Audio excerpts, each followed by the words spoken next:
back at Benzinga. It's like, oh yeah, back at Benzinga. We're here in Miami. It's April 2023. I always throw the date out, the year out there now, because this thing will be online for thousands of years.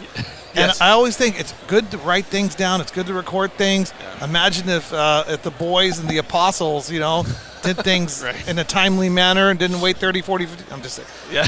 I'd like to make first of all. This is the post-Easter edition. Is that what you're saying? We got George from Pure 5, my buddy. Hey, George. Safer, faster, cheaper extraction. The greatest extraction the greatest machine. extraction ever. The greatest extraction machine ever. This man he's the fact checker. He's a PhD in physics.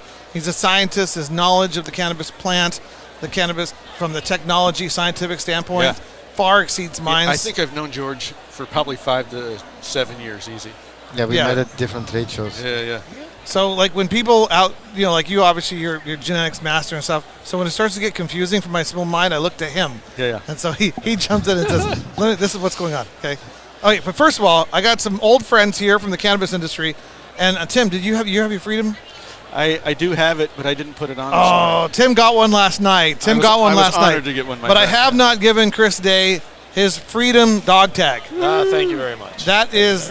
We give those out from Mita. We're giving about 70, 80 of those. Pam Donner, High Point Jewelry. Glenn, her husband, designed it. He passed away about a year ago. Him and I bonded over the whole concept of liberty and freedom. And for the last 10 years of my cannabis journey, the family's been friends. And so we give those out. They're from High Point Jewelry, one of our sponsors. And you are an old friend, and you've earned one. So it's good that I ran into you to give you one. Appreciate it. That's awesome. Enough about me and this. I want to introduce you, and I want you guys to show the audience a little bit about your journey. You guys are journeymen. You guys have long experience. So just kind of run through how you got into cannabis, your experience. You're like, in high school I was. So start just kind of journey through, and then we'll get to where you're at today, and then we'll emphasize and focus on your projects and your current company. Sure. Do you want me to go first? Yeah, Tim. Okay, so I'll go first. My name's Tim Gordon. Thanks, Dimitri. And my cannabis journey started, in my late high school years as a second-generation farmer, and you guys had quickly evolved into the metamorphosis of opportunity and the swing of regulation and legalization. So I was early adopter in Colorado. I was the 83rd medical marijuana patient of the state, and started an early caregiver co-op, and I had a dispensary running by 2006 and sold it by 2010. And had already gone through all this crazy stuff that a lot of people are just experiencing out here. Over the years, I've had the blessing to talk about this plant in different continents, to universities and stuff, and now I really just enjoy business optimization with Chris here and GPS. We really focus on new and emerging markets and how we can influence opportunities for businesses and governments and legislators. So you were involved in right in the heydays of the medical marijuana movement in Colorado, and the 2013 was it? 2012. 2012 in Colorado. My years. Why did I screw up like that? 2012, the legalization in Colorado. Yeah, you've been involved in that. What were you? When did you after you sold your dispensary in 2010? What did you do before your current situation? So after I sold Medicinal Gardens, I started a consulting company, and it kind of evolved into many different opportunities. It was initially just focusing on cultivation, and pretty soon I was able to focus on extraction and processing in different ways. So I got to work with some big companies who were initially in coming into the aspects of scaled legal cultivation in Canada. I got picked up by Privateer Holdings and Tilray years ago to do some work for them in the very, very beginnings. And since then just evolved, and I really love evolution, and it's a continuous education and journey, and it's kind of following this plan and this pathway. It's been a blessing and an opportunity. It still is, and that's why it wakes me up each day, and I keep going. So that's awesome. And when did you meet Chris? A few years ago, Chris and I had known of Chris just through MJ Biz and his success there, building that empire. And Empire. MJ Biz, the Empire. Yeah. It's a team effort, just to be clear. It was, I'm sure. But I appreciate it. Yeah. I just think it's funny you referred to MJ Biz as an empire. I'm like, Yeah. But now you guys work together. Yeah, now we work together. GPS came, and we've both evolved into the fold of that. And, Chris has been gracious enough to take the reins on a brand new opportunity, and it's fun to follow in his footsteps. He's got a great team behind him, and we enjoy what we're doing, and we get a lot of good work done. We got a lot of confidence in what we do. No, GPS, somebody was just telling me GPS, those guys do a good job. Somebody told me that last night. Yeah. I forgot who that was. That's good. But we need to keep perpetuating that as much as possible. Yeah, but let's talk about Chris for a second. And then you can talk a little bit more about getting deep into GPS and what you guys do at GPS, what you offer, who should be reaching out to you and stuff. Yeah. But Chris, your journey in cannabis, I know you were with MJ BizCon. Was that your first cannabis? It was. That was my first foray into the cannabis industry. Nice when I had spent most of the 25 years prior in advertising and marketing agencies, running both large scale and small scale. So really, I tell people my background is in challenging marketing problems and figuring out how to solve them, and then managing and building teams of people that are smarter than I am to achieve great things. Excellent. And that's... So you're saying I can't be on that team? Well, you can be an honorary member, Dimitri, just as I am. No, I caught that. Just kidding. But no. So what year did you start with MJ BizCon? Let's see. I guess I went in there. My first show with them was the Washington, D.C. show, which was right as the transition was happening from being sort of a small regional show into, hey, let's make a really big, large national and international program in Las Vegas. So like 2016? Yeah. And then 2016. And then you left in 2020, right? Yep, that's correct. And that's when Jill Reddish and I founded the Global Cannabis Network Collective. And to me, that's the heart of what I believe in for the cannabis industry, because it's commonly motivated, multinational executives, experts, all working towards expanding the global ecosystem and working with each other's strengths and helping support that industry regardless of what country you're in, what continent you're on, sharing knowledge, creating deal flow, helping to optimize that networking that we all come to shows like Benzinga for, but really just getting to brass tacks, man, and saying, how do we drive this stuff forward? Everybody tells you all the things you can't do. What are the things you can do, and how do you move that ahead? So to me, whether it's through GPS, GCNC, or just conversation, that's always what I'm championing is, fine, it's really hard. We all know it's hard, or we wouldn't be here. And now we have to figure out how we navigate together as a collective group. Yeah, so the Global Cannabis Network Council. Collective. Global Cannabis Network Collective. Yes. When I met the Juicy Fields guys, I was trying to figure out who to call. So, now you should have called me. But I think I met them before. I think what year did the Global Cannabis Network? We launched that in 2020. I started to concept it in 2019 because I knew my time was up. The Juicy Fields guys were like in 2018, 2017. They started. And I remember meeting them the first in Spanibus, and they were telling me their model, and I'm like, this is not legal. This is what you can't do what you say you're going to do. And then they said, I said, are you guys taking money in the United States? They're like, no.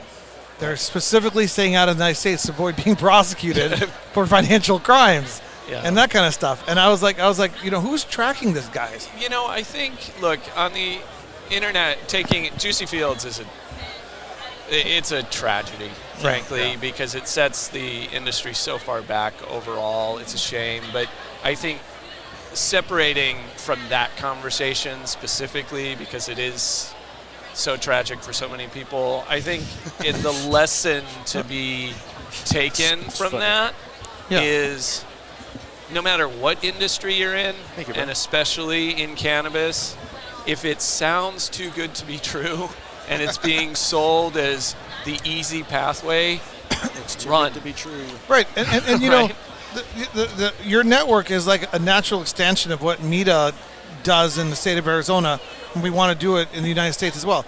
It's the transparency, it's the accountability, it's the collection of individuals who are functioning at higher levels within the guidelines of the regulatory structure. How do you find them? How do you know about them? Who are they? And you guys, I mean, it will move faster towards international commoditization. It has outside the United States, as you guys know. I mean, we don't need to get into all the details, but people should call you to talk about what's happening from Colombia, cannabinoids going to Canada and Germany, this and stuff. I mean, that's the knowledge that you guys have. Well, and Germany made moves literally today. The story was breaking today on the definition there. I mean, Mexico, where I moved to recently, has been making moves as well. So, yeah, it's definitely happening, and that's always been my areas of interest is how does the global market affect what's happening in North America and vice versa. And there's not very many places you can go that has people who are actually living it every day that can answer those questions for folks. And that's what we try to be, is that resource where you can come and ask those questions, and then also we can help build the businesses that serve those markets. Well, I know, sorry, Tim, just a real quick comment. I'm always trying to, after 10 years in this industry and seeing everybody protect their niche in the supply chain, a lot of lobbying, a lot of bullshit around money and stuff, I've realized that the industry should be built around the best interests of the patients and the consumers. And that's why we're taking Media USA towards the brands and brands that support that concept, because they can. But don't forget to shoot off an email to all the congressmen, all the senators, to remind them when they do federal legalization to take into account, put a little something in there. If they have to do a little tariff for product coming in from Colombia, you know, the patients want access to global cannabis in the United States. And who's going to bring that up but you guys? You know? It's a common... I mean, I think a lot of people are going to be protectionists here in the United States, you know, saying, oh, don't. Yeah, it always starts that way. And I mean, Tim, part of what makes the partnership with Tim and I and the rest of the GPS team work so well is that we all spend a lot of time in these international markets. We all care a lot about the business people. And so as you look at global trade policy, at the end of the day, you have to take the perspective of what helps, you're right, the patients, and what helps the businesses that serve those patients in a responsible way. The governments will take their cut, but from our perspective, that's the extra stuff, right? I know Tim was in Thailand. You were in Thailand, right? A couple of weeks ago, looking at that market. Yeah, you know, and I just want to touch one thing. You know, like, you know, in the cannabis industry, right? There's always groups that I've watched over decades now that are you know, true pioneers. And I just, you know, what you guys did with Chris initially with the GCNC and really taking the first global approach for a U.S.-based entity is really, has just been, you know, I just love the forethought of it, because cannabis right now is truly global outside of our, you know, kind of four walls here in America. Hopefully soon to change, but yeah, you know, the GCNC is just a wonderful platform and a really great accumulation of business and opportunity within there, and it was really great when we had that opportunity to work together. Thank you. But I'm sorry, go ahead. How do people find out more about the GCNC? GCNC.global is the website. GCNC.global. Yeah, or just search my name. I try to be very easy to find for people who want to either use your build WhatsApp. cannabis or WhatsApp is great. LinkedIn, all of those places. And that's also often the entry point for companies that work with GPS. Yeah. Because one interesting outflow of building that organization is now, you know, we have dozens and dozens of members around the world that all are actively trying to help each other out. And when they join, they have to check a box that says, we will collaborate, we will work with other members, because that's the heart and soul of what it means to be within that organization. And it's how we drive the responsible cannabis industry worldwide, and help make an impact. And let's talk a little bit more about GPS and how that was founded and what's that about. Who wants to take that one? I can start, and then you should chime in. So GPS was originally co-founded by Bob Hoban and Charles Feldman. The Hoban Master. Yeah. So Jill and I merged the GCNC into GPS just under 2 years ago now. And so we combined it into what we envision as a global powerhouse of connectivity and subject matter experts around the world to help really inform businesses that have needs in their markets and share knowledge. So there's a great team of people at GPS and subject matter experts that serve a lot of different needs. Tim, for a number of years, has served as Chief Science Officer while also doing all of his other things. And now we're merging all of that together under the GPS banner, which gives us some of the best understanding of the science and the genetics and everything that Tim has going on, as well as the business expertise and the brand building and the global connectivity that the GCNC and GPS combined bring. So in my estimation anyway, and I am biased admittedly, but it creates something unique in the world right now that we provide as an offering. Definitely unique. So, you think? Yeah, I mean, he's like the Spock of GPS. Yeah, the Chief for Science sure. Officer. Has anybody seen that yet? When you put me between Right? these two guys, I feel very intellectually inferior. No, have you guys referred to him as the Spock of GPS? No, but I like it. Right? I don't Chief know if Science Tim Officer. does. Yes. Are you with me on that? Come on. It's like we were raised together. You know, he's meet as Chief Science Officer, Yeah. but he's more like data. So, but How easy is Tim's- to join? Tim's role, by the way, is so much larger than that. We've actually completely redefined it, and he's really Bigger than helping Spock's me. role? Spock was Yes. it was like Kirk and Spock. Yeah, except he never had. Are you the Captain Kirk of GPS? God, let's not. Or is that Can we, Holden? can we do this kill right now? this? Can we just kill this analogy? I don't like it at all.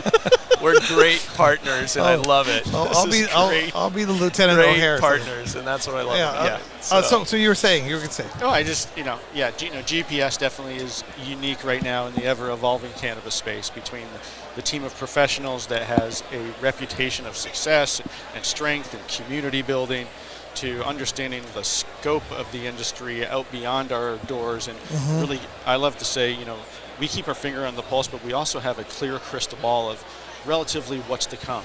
Between Chris and Bob and our other founders, we're really like one touch away from the industry at all, and any times, 24 hours a day, which is really important for people who are going to come into this industry and make strategic decisions that lead to tactical operations, or even folks right now who are reviewing operations and need the insight of boots on the ground. What's the industry doing? How do I change to optimize in this ever changing flow of things? So it's really an I consider GPS an opportunity for companies. As we come in and partner for them, it's an opportunity for them to expand and really grow, and for us to bring our partnership and network to them for that opportunity. So. I like that. I'm sort of like the guy who says there's smoke and there's gold in them hills or something, and you guys are actually the guys who know if there's gold in them hills and can go in there and help and actually mine the gold and figure out who the miners are and kind of stuff. So that's awesome. You guys play an extremely important role. I'm sure, like as George was asking, how do you become a member? But who should become a member of GCNC, and who should work with GPS? What kind of people do you guys want reaching out to you?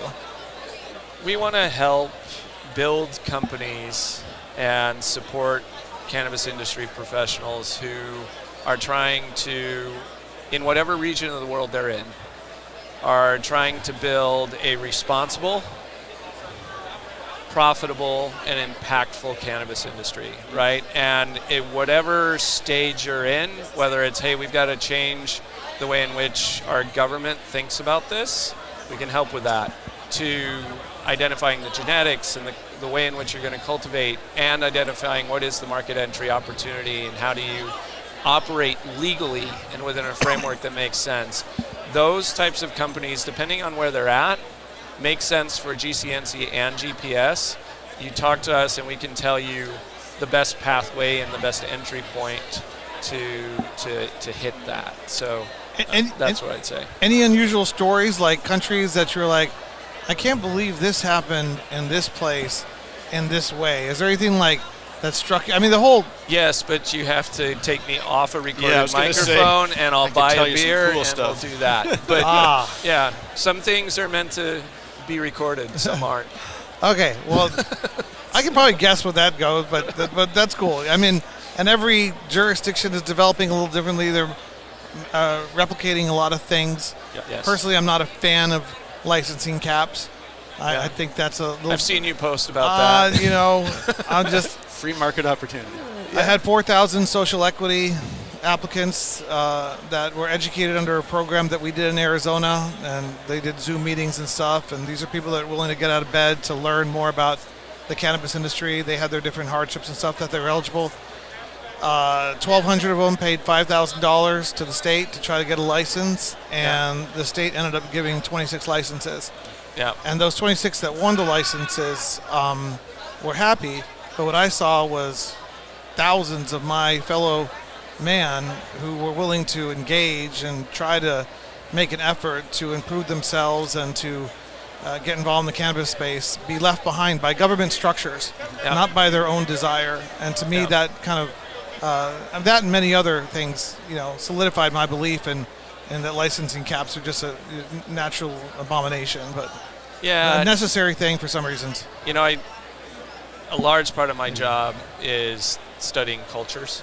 Yes. And understanding how people work within the different frameworks around the world that exist. And as a general policy, I also support free markets, allowing people that want to participate to do so, and creating a breadth of entry points that are socially equitable, that make sense within the culture and all that. And I think almost every government, when building it, they end up in these silos where they know what it's going to take to get something across the finish line within that space, but they lose sight of their constituents and who they're really meant to serve by trying to achieve some goal. It certainly happens in the United States, and all I can say to that is, even when it's over, it's not over. Right? We can still go back. We can still rework these systems. We can still create new opportunities. And that's really, for those of us that are here, I think that's our task. Yeah, we got to keep moving things forward. And when we move things forward and they don't culminate exactly the way we would like them to, then you keep going back and you keep changing it. Yeah, and definitely licensing has its role. I had to get licensed to have this podcast. Not. No, thank God, I would never get a license. The government cannot stop this podcast. Let's see. There you go. Shut down YouTube or Let's Spotify. not encourage them. Yes, let's not. See, never encourage the government. Yeah. I mean, one another thing I love about the cannabis community, cannabis industry, is I was kind of a libertarian coming into the cannabis industry in 2012. Yeah. But my God, how can any member of the cannabis community, especially those who required cannabis as a medicine, ever trust the government? I mean, we had 50, 60 years. Republicans, Democrats, scientists, Americans, Canadians, dictators, kings, queens, democracies across the board. They all jumped in, forms of government, taking away their right to a simple plant medicine. Yep. It's just insane. It's it's tough to know who to trust, and it's tough to know when to stay silent and when to keep sort of pushing things. One thing I will tell you, though, is I've learned to trust show producers. Yes. And when the show producer waves and says, wrap it up, I think we all need to probably wrap it up. All right. As time has grown short. Yeah, I don't know. He like and then he bolted. He's like, I give up. He probably had to go to the I'm not sure what's going on. So did we get out how to get in touch with you guys? Yeah, gcnc.global, gps.global. And of course, Tim Gordon, Chris Day, we're both very easy to find. Yeah. And he's on Facebook. We're really close Facebook friends. So this has been another episode of Amina Shekel. Tim, Chris, we're old friends. Look forward to seeing your development over the years and helping support your guys' causes and your efforts and organizations any way that we can here at MITA. So thank you for joining us. Great. We'll see you in Berlin, I think. Hopefully. All right. Talk soon.